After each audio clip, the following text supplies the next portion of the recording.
Hello there. Tonight's This Is Your Life began on someone else's Christmas show only a couple of nights ago. And if you were watching, as I know millions were, you'll have seen how the star of that show, all unsuspecting, took his bow at the end. But it was the beginning, as you'll see now, the beginning of This Is Your Life. Francis and Jack Paul and his orchestra. And may I thank you for all your presents, all your Christmas cards. I'm very grateful, really, and I hope you all have a very, very Merry Christmas. And thank you for being here, and thank you for looking, and I love you all, and ta-ra.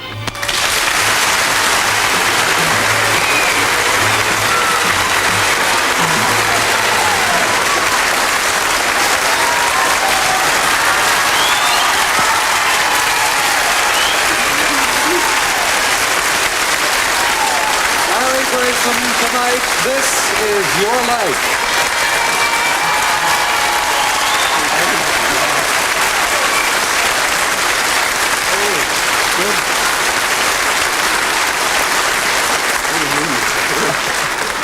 Larry, I want to tell you that you're going to have that party after all, because backstage I've got stacks of surprises for you and for your audience here.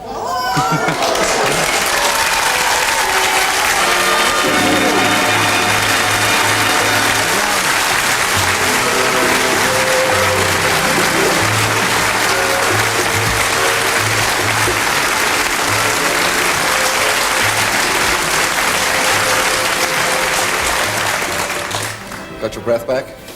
Oh, just about, Eamon. I thought the roof had fell in.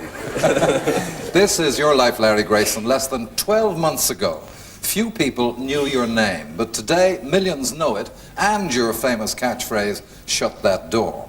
Now, you've just been voted Show Business Personality of the Year by your own colleagues in the business, Variety's Grand Order of Water Rats, for performances like this. No, you see, I think what's gone wrong with Everard at all, he's got this fat whippet, and you know, and he's spending all his time with this whippet, you see. He thinks he's going to run it. And he keeps calling it Rovina. Well, anyone can see it's Rover. But, Larry, yours is a story that's taken 30 years of struggle for the adopted son of a Midlands coal miner to reach the top with his own show. But before we go on with that story, your own guest stars from your own Christmas show of a moment ago tonight are glad they don't have to keep the secret any longer. Mike and Bernie Winters.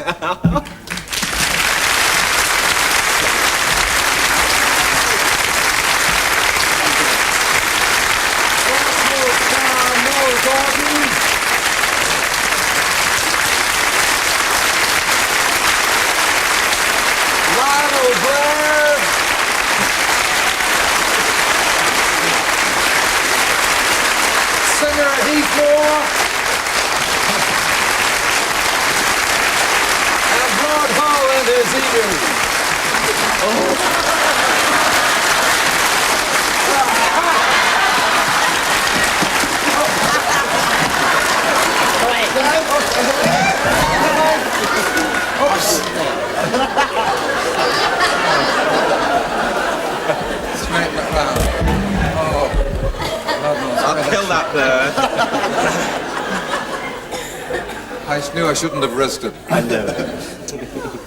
Larry Grayson, this still is your life. I know. Just about.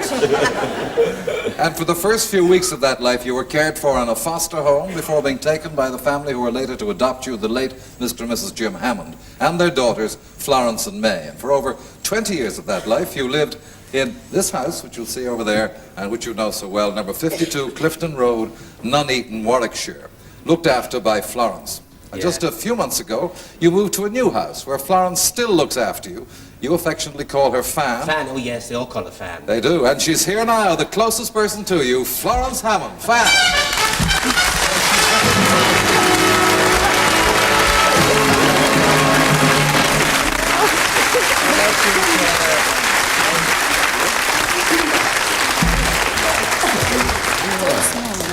She didn't know till this morning. Oh, no. Oh, she didn't find me, I think. Oh, you're hello. You've looked after him all these years that I've just mentioned. And is he very fussy to look after? Not too bad. She wouldn't tell you if I were, and she would never give a secret away at all. No, you're hello. Well, Larry, when you were a boy, your other sister left the family to get married, and as you know, settled in Coventry, but she's here too, May, and her husband, Charlie Roberts. Oh.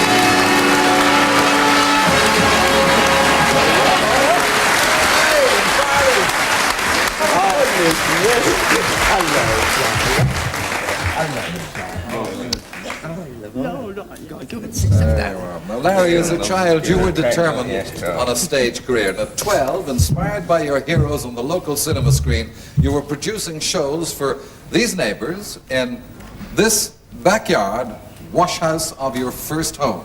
At 14, you made your first professional appearance just 1 mile from that wash house at the Attleborough Labour Club, across the road, here, Everard Road. Yeah. Is that where you got the name from? No. How did you get the name? Well, I got the name when I was in Bradford. I was in Variety many years ago, and I arrived on Sunday night. You know, we used to all travel on Sundays in those days in Variety. And I arrived at this house and rang the doorbell, and this lady invited me. She said, do come in, she said. She was common as dirt. And I went in, and she said, sit yourself down. She said, have a cup of tea and a bit of fairy cake. That's where I got that from. She said, I'll get you something warm later on. And she said... and then she said, my son's out playing ball, I'll kill him, she said. I said, how old is he? She said, he's 11. So I said, I'm drinking this tea, you see, and the next thing, I heard the back door open, and she said, is that you, Everard? And this boy came with a football under his arm, and he was about 11. I thought he was going to bless you when he's 18, I thought.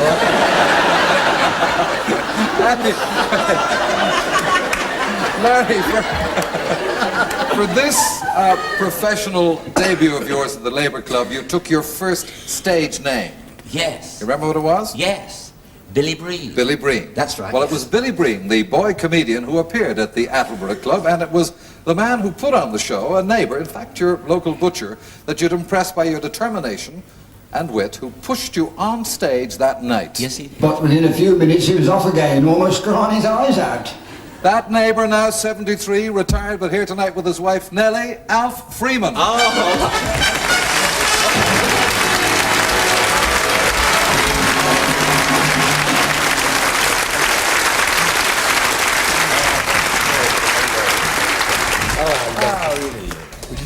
That's it. Oh, that's lovely. And I want to ask Alf the first question. Alf, tell me, why was Larry, or Billy as you called him, indeed named him that, why was he crying? Well, to tell you the truth, he had the bird. He got the bird. Yeah. Yes, I don't know whether he had the bird through not being able to sing his voice or whether it was a song. But I definitely thought his career had finished that night. Well, I know that you persuaded your discovery not to give up, and he joined your variety act to the very lights. Right? Yeah. Yep, but then the young performer's career was almost stopped again, because these were the war years, of course, and the Blitz on the Midlands devastated towns and countrysides. And one day, your neighbour, Nellie, is in your house, and at the sound of those dreadful sirens, you took shelter, as usual, under the stairs. Now, what happened then, Nellie? Billy's father came down and he said, is there anyone in here? And Billy said, yes, me and me Aunt Nell and the two evacuated children from Coventry. He said, right, get out quickly, he said. You must. He said, they're over the top. We went down, it took us all that time just to get to the shelter. And down come... What happened then, Larry? Do you remember?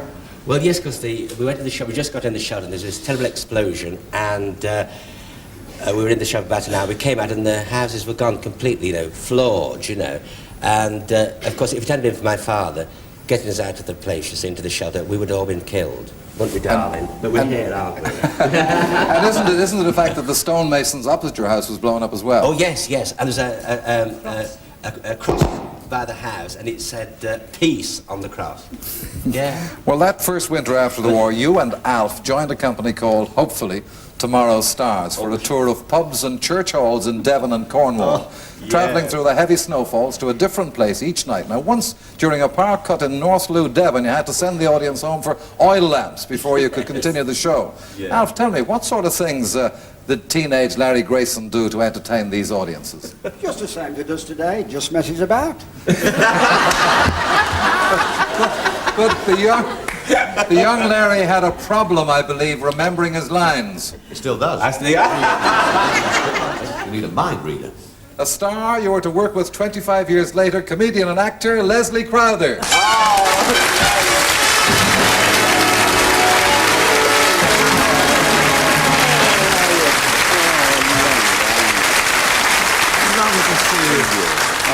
Now, Leslie, Larry's knack of coming out with lines that are not in the script caused you a problem or two only last year, didn't That's right, yeah, we were in Paynton in the summer show, right? Yeah. Nice, wasn't it? Oh, lovely. Oh, we loved it. I loved it there.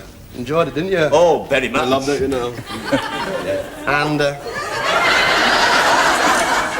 do you remember at the beginning of the show? I do. At the beginning of the show, he used to come on and say, what television programme am I, right? Yes. And I used to say, I don't know. And what did he used to say? You've forgotten, haven't you? Well, I don't think that, Go on. I can't remember, Leslie. You can't remember what he was supposed to say, Pinky and Perky. That's right, yes. Yeah. And one night he forgot and said opportunity knockers. Thank you, Leslie Crowther. Thank you. Well, there were still many tomorrows before you, Larry. Before that tour with Alf ended, you started working solo in the clubs and pubs of the Midlands, dashing from one show to another, helped by two friends who usually got you onto the stage in time. Except the night we pushed him through the wrong door. Your unofficial stage manager is May's daughter, Joyce, from Nuneaton, with her husband, Reg Mallion.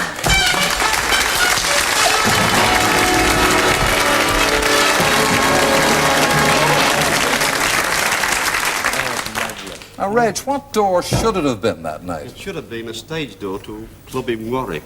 We'd driven there from Nuneaton to an old building in the centre of the town, where the back door was supposed to be.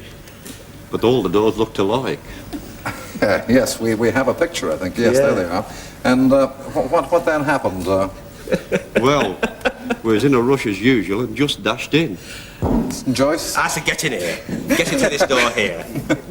We were halfway in the house and we suddenly realised, well, it wasn't a club at all. What was it, Larry? Where were you? It was an old age pensioner's home. And the lady was just getting ready for bed. How did you get out, Joyce? Well, we just turned round and pushed everybody out. Casey's first. You think I said, oh, we're in the wrong place, of course. And she said, I think you are and all. Thank you, kiss my Joyce, ass and to thank you, Can-Can. Reg.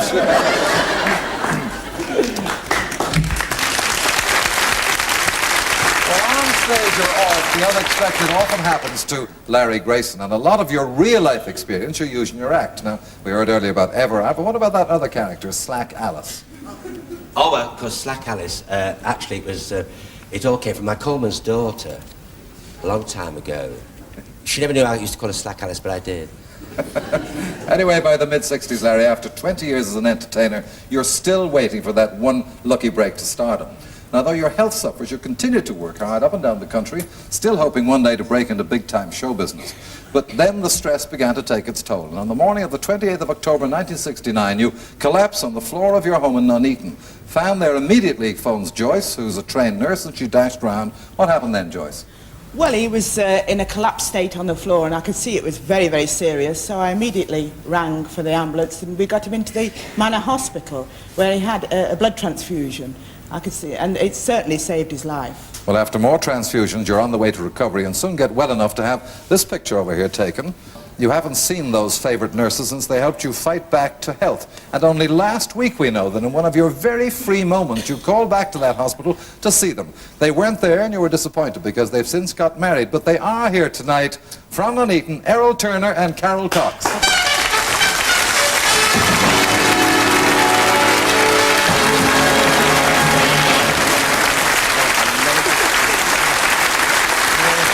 Tell us, what made Larry here such a special patient? Oh, he was a great one because although he was so ill, he always managed to keep all the patients in the ward happy. Ellen? So, nurses too. And nurses too, I can see that. Thank you, Ellen and Carol. Thank you for coming. Now, despite your doctor's warnings, Larry, to take things easy, you're determined to keep on trying to break through to the top. 5 weeks after leaving hospital, you're back on stage, and within a few months, working twice a night in a summer show in Brighton. One night, there's someone in the audience with her family who puts a request to the management. Can I have that lovely man in my panto? Yes, the unmistakable voice of Dora Bryant.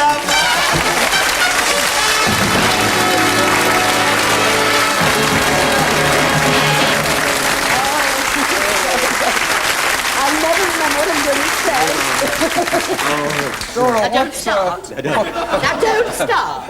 what part did you have in mind for him? Well, there was no part in the panto, you see, so I said, well, write him a part. They said, well, we can't really write for Larry. So they gave him the part of the ringmaster, and they said, it's up to you and Larry to get together and write something. So I phoned Larry up and said, will you come and see me in Brighton? Because actually I wasn't too good. Anyway, so he came down to Brighton and he walked in the room the way he does, all lovely, you know, and said, hello, Dora, how are you? You know, the way he does, so nice. And I said, well, as a matter of fact, Larry, I've got a bad back. He says, don't start, didn't you?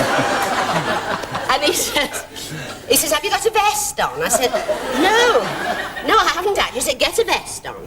He says, and get yourself a copper bracelet. And he showed me his arm, and it was green with copper bracelet. He turned green. All these copper bracelets. Anyway, we spent the entire afternoon just having a lovely chat about our ailments.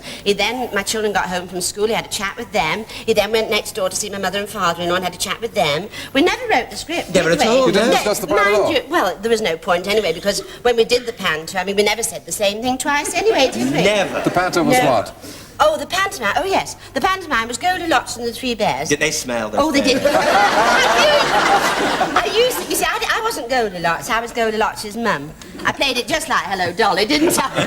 Had sequins everywhere. Maybe I must tell you, because she used to go on the stage, you see, with a lovely figure, you know, and the blonde hair, and she would say, I'm just a poor old woman. I said, Dora, they'll never believe it. And I used to have to sell the bears during the panto, didn't I? Because I said, I'm so short of money, children, the children in the audience. I've got no money, children. I must sell my bears. There I was, dripping in diamonds. I must sell the bears. What should I do, children? They used to say, don't sell the bears. And Larry used to say, go on, sell them. They smell anyway. she said, I'm so poor, and she got everything on in case of fire. All the diamonds and the knots. But anyway, I must say this, that, you know, if ever I feel a little bit, you know, depressed, really, I remember that panto and the fun we had, didn't we, Larry? We did, We had such fun, both on the stage and off. Yeah. And it's people like Larry that make me very proud to be in this profession and meet such nice people. Thank you, Dora Bryan. Thank you.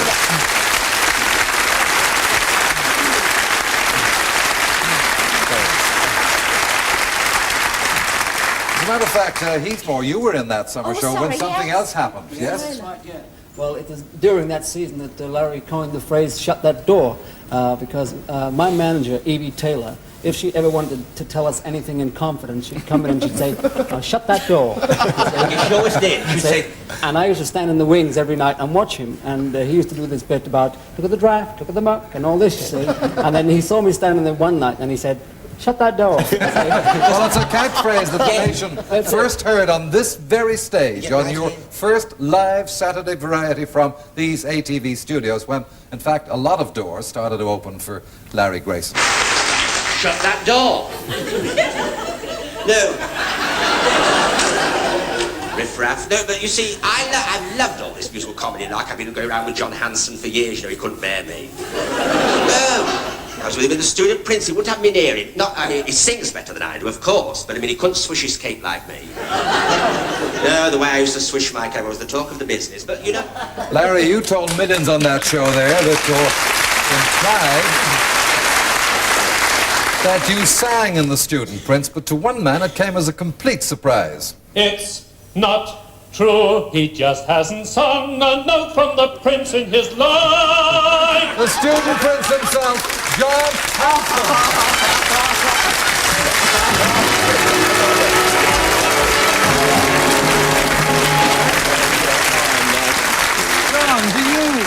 John, do you deny that Larry was ever in the Student Prince? Well, if he ever was, I don't remember him, but, well, knowing his voice now, I don't think I could have forgotten him, do you? I'm sure you couldn't, John, no. There's one thing, though, Larry. Yeah. I just can't agree that you swish the cape better than me. You know, as a matter of fact, Eamon, a little while ago, I appeared on Larry's program, and we tried this out, you see, to see who was the best at it. Yeah. I really think he won, unfortunately. Yeah. So, I'd like to try again tonight. You see, I've been practicing. Right? You're going to do it, are you? Yes. Oh, good. Now, watch this. And if you don't think this is very good, then I eat my... Can you see me? Yeah, of course, yeah. 1, 2, the quickness of the hand deceives the eye. Now, how about that? Excellent. John.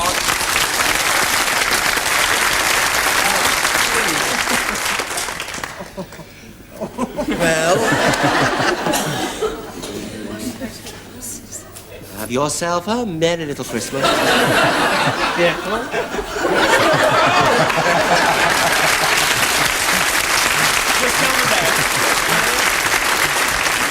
After that, I'll tell you what to do. My next production, when I mount the son of the student prince, you shall be my son. Ah, that's lovely. Thank you, John Hanson. Thank you, John. Well, Larry, 2 years ago, almost to the day, you were on stage, practically unknown, but someone watching in the audience turned to his companion and said, within 2 years, that fella will be a star. And how right he was. Star himself right now of the Queen of Hearts panto in Manchester, Danny LaRue.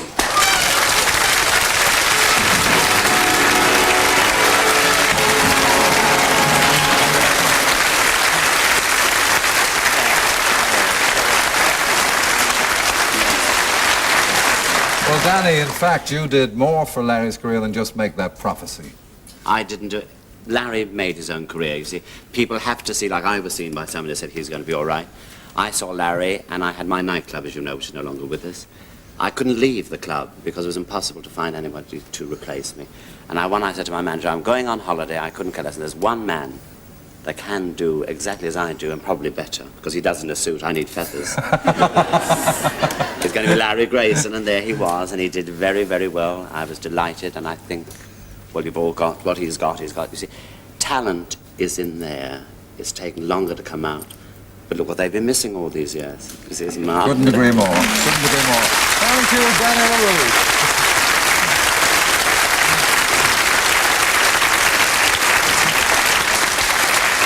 Larry, before we end your story, I want to take you back to another Christmas 26 years ago when the future was bleak and your friends were few. Tomorrow's stars you might have been called, but stardom was far away when you ate sausages cooked in tin lids and slept on floors in cold church halls. And one night he was sleeping in the car till we lost him. And then we found him under the snowdrift. The man who produced that first tour, now aged 80, but he's here from Blackpool, Harry Leslie.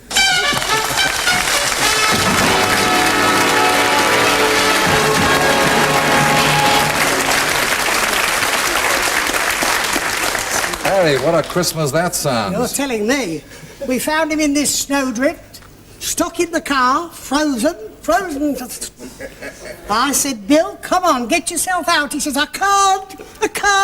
My eyes are all frozen. I said, come on, get yourself out.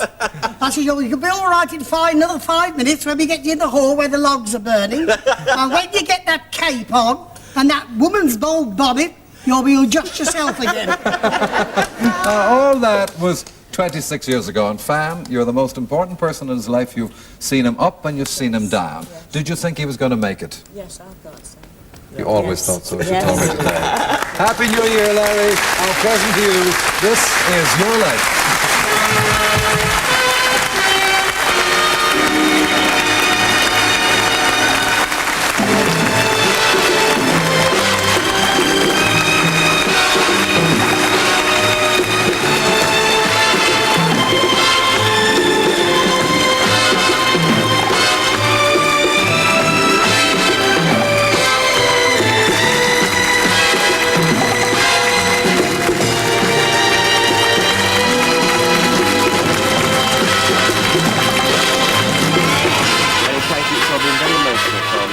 My lovely friends, they're in the business, and I love you all very much.